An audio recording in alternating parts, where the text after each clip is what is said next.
wa Ta'ala.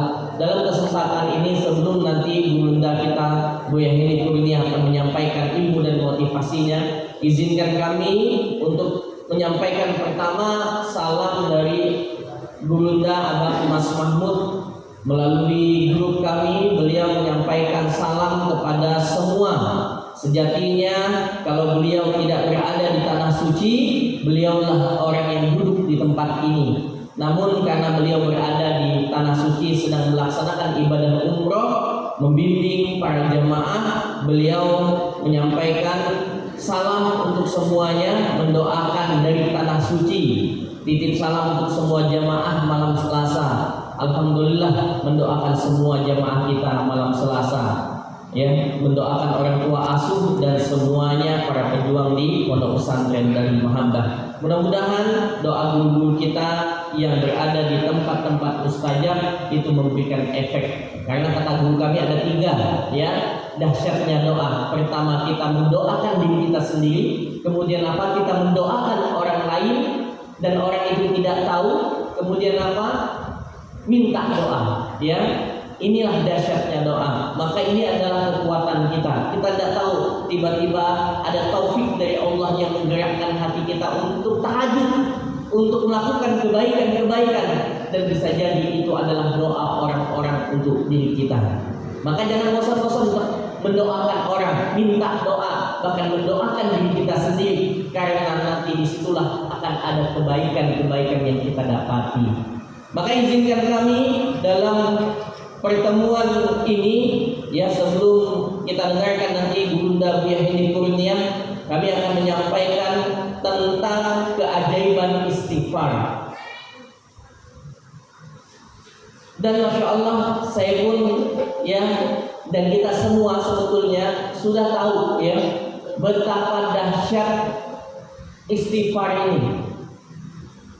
Tapi ternyata pengetahuan kita ini kadang-kadang tidak diiringi dengan pengamalan yang sungguh-sungguh. Kita sering dengar ustaz-ustaz kita menyampaikan betapa dahsyat dan keutamaannya pun begitu luar biasa. Tapi perkara untuk mengamalkan itu juga ternyata adalah perkara hidayah dari Allah. Ya, tidak semua orang Allah kasih hidayah untuk lisannya ini setiap hari, setiap detik untuk mengucapkan zikir kepada Allah Subhanahu wa Ta'ala. Padahal hal ini, ya, istighfar ini adalah perkara yang tidak membutuhkan energi yang besar, tidak membutuhkan waktu yang banyak. Ini perkara yang sangat-sangat mudah, namun kita kadang-kadang terlalaikan, bahkan sulit, lupa kita, lalai kita untuk mengucapkannya setiap hari. Padahal para ulama, ya, padahal para sahabat Nabi. Nah, ini akan saya sampaikan perkataan sahabat-sahabat atau para ulama tentang dahsyatnya istighfar.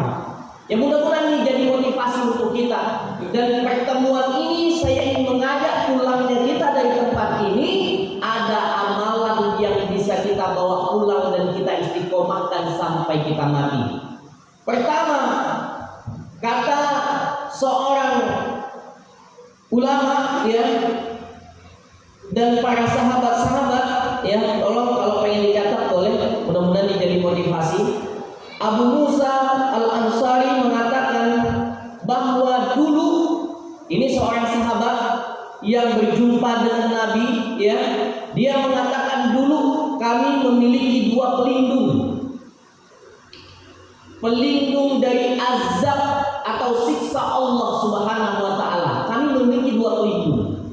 Pertama, pelindung kami adalah Rasulullah SAW.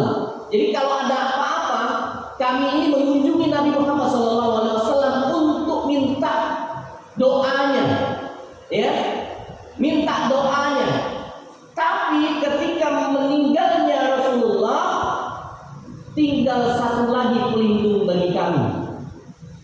Apa satu laginya? Yaitu istighfar. Nah, kita hari ini Nabi sudah tidak ada lagi. Kita tidak bisa lagi minta doa dan melihat Nabi secara langsung. Maka kalau istighfar ini hilang dari lisan dan hati kita, maka kita termasuk orang yang celaka, kata Abu Musa Al-Ansari. Karena pelindung ini sudah meninggal yang pertama, yaitu Rasulullah SAW. Para sahabat terdahulu punya masalah apapun, maka tempat mereka meminta doa, konsultasi. Ya, ada seorang sahabat ketika dia sholat bersama Nabi,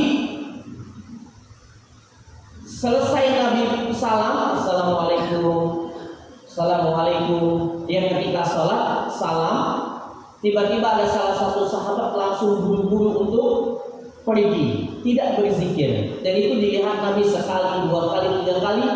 Bahkan ketika beberapa kali dia terus melakukan hal itu, kemudian Nabi bertanya, kenapa?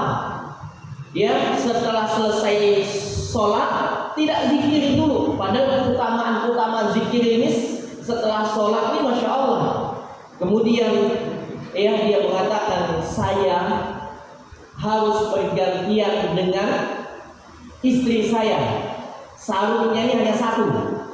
Ya, sarung saya ini hanya satu. Kalau saya selesai sholat, maka saya harus segera untuk pulang ke rumah agar istri saya pun bisa sholat dengan sarung yang saya gunakan ini. Maka sahabat ini mengatakan, doakanlah ya Rasulullah, ya, agar saya ini bisa Allah beri rezeki. Maka Nabi mendoakannya dan menitipkan kepadanya 2 ekor kambing. Maka apa yang terjadi? Beranak pinaklah kambing itu, ya, dengan berkat doa Nabi. Namun apa yang terjadi? Sahabat ini lalai dalam sholat-sholatnya, ya. Artinya apa? Dulu orang mengalami banyak masalah, ada tempat meminta karena doa Nabi mustajab. Tapi pada saat ini, di generasi kita saat ini, kita sudah tidak bisa berjumpa dengan Nabi. Ya, kalau kita kena musibah, kita banyak masalah, ya, ujian yang tidak pernah kunjung selesai-selesai, maka ada solusi kata para ulama, yaitu apa? Istighfar.